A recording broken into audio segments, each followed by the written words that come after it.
Kualitas udara khususnya di kawasan Jabodetabek menurun. Kementerian Lingkungan Hidup dan Kehutanan (KLHK) menyebut ada 3 hal yang memicu menurunnya kualitas udara, yakni emisi kendaraan, pembakaran terbuka, dan kegiatan usaha atau industri. Dari data laman IQR yang mengukur kualitas udara, Kamis 27 Juni 2024, Jakarta masuk dalam kategori tidak sehat dengan indeks kualitas udara 152. Menurut IQR, kualitas udara yang baik itu apabila indeksnya berada antara 0 hingga 50. Untuk memperbaiki kualitas udara di Jakarta, KLHK menyebut sudah ada upaya diantaranya menindak perusahaan yang terindikasi jadi penyebab pencemaran udara. Dijelaskan ada beberapa faktor, salah satu faktornya pertama adalah tentu emisi di kendaraan bermotor, gitu ya. Yang kedua adalah dari kegiatan-kegiatan industri ya, yang berpotensi juga menghasilkan emisi yang dapat menurunkan kualitas udara di wilayah Jabodetabek. Yang ketiga adalah kegiatan-kegiatan pembakaran secara terbuka oleh masyarakat. Yang keempat ada memang kondisi di mana saat ini kita menghadapi musim kemarau sehingga udaranya itu tidak bisa terjebak ya, udara itu terjebak di Jakarta ini gitu ya, tidak terlepas. Ini juga kondisi-kondisinya yang kami ingin sampaikan. Melihat kualitas udara Jakarta yang buruk, Menparekraf Sandiaga Uno bahkan sampai menyarankan warga untuk menghindari berlibur di Jakarta. Sandiaga turut memantau indeks kualitas udara yang dikeluarkan laman IQR. Hal ini demi kesehatan warga yang tetap ingin berlibur tapi terhindar dari bahaya polusi. Tim Liputan Kompas TV. Saat ini kita sudah bersama dengan Menteri Pariwisata dan Ekonomi Kreatif Sandiaga Uno yang tersambung melalui sambungan virtual Zoom. Selamat pagi waktu Indonesia, Pak Sandi. Selamat pagi waktu Indonesia dari Shanghai. Selamat pagi Kompas TV, terima kasih. Oke, lagi di Shanghai nih Pak Sandi ya. Nah terakhir lari pagi di Jakarta kapan Pak Sandi? Saya terakhir lari pagi itu sebelum berangkat ke kunjungan kerja dan saat itu indeks quality udara di Jakarta mencapai angka 184. Wow, 184. Dan sudah masuk kategori tidak sehat ya, karena ini akibat polusi PM 2,5 sampai 103 mikrogram per meter kubik. Ini berpotensi membahayakan kelompok sensitif ya. Dan menjadi tantangan juga bagi pariwisata yang berkualitas. Oke. Dan untuk runners kayak Pak Sandi itu kerasa banget gitu ya kalau lagi olahraga pagi ya, udara nggak sehat ini ya? Super kerasanya pas kemarin lari di Dalian dan di Shanghai. Karena beda banget gitu. Di sini air quality index-nya di angka 30, excellent.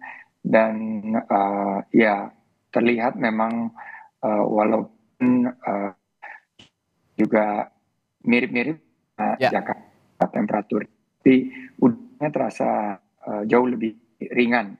Dan ini mungkin kita akan juga sebetulnya kalau jauh-jauh di Bogor, di Bandung, air quality index-nya lebih bagus. Masih lebih bagus gitu. Banten lebih baik. Dan ini mungkin menjadi suatu alternatif bagi runners yang ingin di masa ini healing, tapi tidak ingin choking, ya kita bisa memilih beberapa venue lagi di sekitar Jakarta. Iya. Kan kalau indeksnya yang ideal itu seperti kata IQR 0 sampai 50 itu masih dalam range yang kualitas udara yang baik begitu. Nah, ini berhubung Jakarta ini kualitas udaranya sangat buruk begitu ya. Kalau tadi terakhir Pak Sandi lari itu 180 ke atas begitu indeksnya ya. Lalu sekarang kan musim liburan juga nih untuk anak sekolah dan Pak Sandi menyarankan jangan liburan di Jakarta deh karena polusinya lagi parah banget nih gitu kan. Nah lebih baik ke Bogor atau tadi juga Pak Sandi nyebut di Bandung itu kualitas udaranya lebih baik gitu. Nah ini tapi dorongan ke sana hanya sebatas polusi udara di Jakarta atau ada dorongan lain Pak? Ini untuk kelas sensitif ya, yang mengalami gangguan saluran pernafasan, kita disarankan untuk menghindari aktivitas di terbuka dengan air quality index yang buruk seperti ini.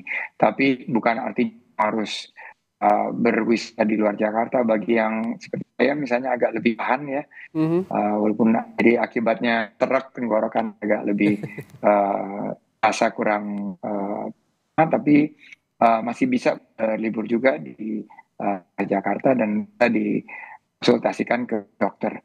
Nah, saya lihat beberapa destinasi di Jakarta, terutama Bogor, Mhm. Sentul, eh, juga di wilayah Banten, di wilayah Mmm. Jawa lainnya ini masih Ya, merupakan uh, suatu alternatif dengan transportasi yang sangat terjangkau ya. dan lingkungan hijau ini polusi udara bisa kita tekan, dan ini ada juga seperti pengembangan pariwisata berkelanjutan dengan komunitas lokal seperti Tahura. Iya, iya, iya. Di daerah-daerah penyangga Jakarta juga kualitas udaranya relatif lebih baik begitu ya, Pak Sandi, dan banyak juga destinasi wisata di daerah penyangga Jakarta ini yang bisa dikunjungi gitu kira-kira. Nah, tapi sekarang juga kalau memang kita pengen liburan gitu ya ke luar pulau ataupun luar Jawa gitu, kalaupun ke Bali misalnya atau ke daerah Sulawesi, ke Kalimantan, terlebih ke Nusa Tenggara, ini tiket pesawatnya mahal banget loh Pak Sandi. Di domestik aja bisa lebih dari 1,5 juta untuk berangkat satu kali terbang gitu. Gimana nih Pak solusinya kalau memang didorong untuk berwisata tapi tiket pesawatnya masih mahal ternyata? Nah, oleh karena itu ini PR banget buat kita, dan tiket ini ya super mahal Mhm. untuk waktu yang super lama nih, udah lebih dari 1,5 tahun. Dan ini juga dirasakan seluruh lapisan masyarakat yang banyak mengeluh ke kami, dan kami koordinasikan dengan kementerian yang membidangi untuk tiket pesawat ini, ya tentunya Kementerian Perhubungan. Tapi saya menyampaikan bahwa healing itu juga Mmm. kita bisa lakukan refreshing tanpa bikin kantong kering, apalagi kepala pening. Nah, ini bisa Ya. alternatifnya menggunakan transportasi seperti kereta api, bus, Mmm. atau transportasi darat lainnya, karena 60% juga sudah menggunakan transportasi darat. Ini yang data kami terima, 10% itu transportasi laut dan 10% transportasi udara. Pilih Oke. destinasinya sekitar kita saja, mungkin bisa dijangkau dengan kendaraan sampai ke Jawa Tengah, sampai juga kayak eh, Banten itu Lesung. Nah, kalau kita lihat memang ini transportasi udah harus ada sebuah langkah yang saya kebetulan lagi ini melihat mana setiap eh, regional, ya Ya. provinsi malah memilih lain sendiri gitu. Dan mereka menambah jumlah penerbangan dan ketersediaan kursi ini berlomba-lomba. Dan disinilah terobosan yang Bapak Menhub sekarang sedang mencoba lakukan dengan memberikan perizinan yang jauh lebih dipermudah, dan bekerja dengan Kementerian BUMN dan Oke. maskapai penerbangan lainnya, kita berkolaborasi untuk menstabilkan harga tiket, Ya. dan ini untuk meningkatkan jumlah ketersediaan kursi dan Mmm. penerbangan sehingga biaya nasional juga bisa ditekan. Tapi ada juga yang bertanya-tanya nih, Pak Sandi, kira-kira kan Pak Sandi juga pasti akan berkomunikasi terus dengan pihak maskapai dan juga pihak-pihak yang terkait gitu soal tiket pesawat yang masih mahal ini. Kira-kira ada gambaran nggak sampai kapan sih ini tiket pesawat masih mahal? Pasti banyak yang bertanya-tanya juga nih. Ya, ini kita tadinya harapkan di paruh kedua ini udah semakin melanda ya, tapi Oke. ternyata dengan permintaan yang semakin meningkat ini, justru yang ke Indonesia bagian timur yang kita keluhan masyarakatnya sangat terbatas ini, kelihatannya harus waktu yang lebih panjang lagi, harus langkah yang out of the box Mmm. dari kami di pemerintahan maupun juga di usaha oleh private sector, dan kami lagi mencoba merancang paket wisata yang inklusif yang mungkin tiketnya agak lebih mahal tapi akomodasi bisa lebih ditekan, Mhm. dan voucher destinasi wisata yang melibatkan beberapa UMKM yang tidak memakan kantong dan ongkos di para wisatawan ke destinasi domestik. Oke. Ya, terakhir nih Pak Sandi, satu lagi. Selain kita ngobrolin soal jalan-jalan, healing-healing yang tiket pesawatnya masih mahal, ada juga fakta baru nih. Indeks pariwisata kita ini memang meningkat dari 32 ke 22. Tapi kata Pak Jokowi kemarin, presiden kita, ini masih kalah sebenarnya sama Malaysia dan Singapura. Ya, Pak Jokowi juga menganalogikan bahwa konser Taylor Swift ini bisa berhari-hari di Singapura. Kenapa kita nggak mampu bersaing atau punya posisi daya tawar yang sama dengan Singapura atau bahkan Malaysia gitu, Pak Sandi?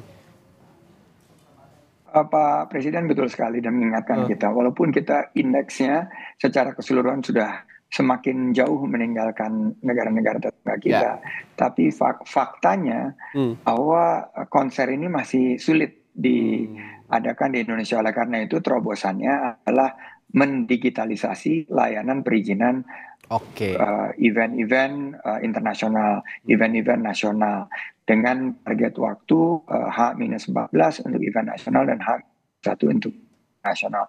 Ini adalah kebijakan yang sangat tunggu-tunggu para pelaku industri event, terutama konsumis, dan juga kita bisa meningkatkan kemitraan dengan swasta untuk meningkatkan pengalaman daripada penonton konser, penggemar dari band, maupun juga peningkatan pembangunan infrastruktur venue-venue yang bisa menjadi tujuan konser dunia. Sekarang kita punya JIS yang masih harus diperbaiki infrastrukturnya, dan GBK yang harus diutamakan fungsi olahraga. Nah, ini harus ada kebijakan pajak dan insentif, dan kita akan meluncurkan Indonesia Quality Tourism Fund untuk mendukung ini. Intinya Pak Presiden menginginkan bahwa ke depan kalau ada konser besar harus juga mampir ke Indonesia. Jangan sampai mereka tidak mampir ke Indonesia karena perizinannya yang ribet dan mahal dan pokoknya terlalu birokratis. Oke, tadi jadi solusinya digitalisasi perizinan ya, supaya tadi yang kata Pak Jokowi juga perizinan di kita ruwet, makanya band-band ataupun musisi-musisi taraf dunia ini agak sulit gitu untuk berhari-hari berada di tanah air gitu kira-kira ya Pak Sandi ya. Betul. Ini yang akan kita dan kebetulan Nomars ini akan mencoba pertama event yang besar ini kita akan coba 2 hari, alhamdulillah dapat kesempatan kali ini nggak cuma 1 hari, terus nanti ke depannya kita akan lebih tingkatkan buat para konser goer, buat para penggemar konser dunia. Tunggulah tanggal mainnya, Indonesia akan ada di kancah dunia untuk menjadi penyelenggara konser-konser berkualitas. Oke Pak Sandi, terima kasih banyak nih perbincangannya pagi hari. Semoga kita bakal punya konser-konser yang banyak lagi hari-harinya, lalu juga tiket pesawat untuk healing-healing, jalan-jalan bisa murah lagi, dan kualitas udara di Jakarta juga terus membaik tiap harinya. Terima kasih Men Parekraf Sandiaga Uno telah berbagi perspektifnya pagi hari ini. Sehat selalu.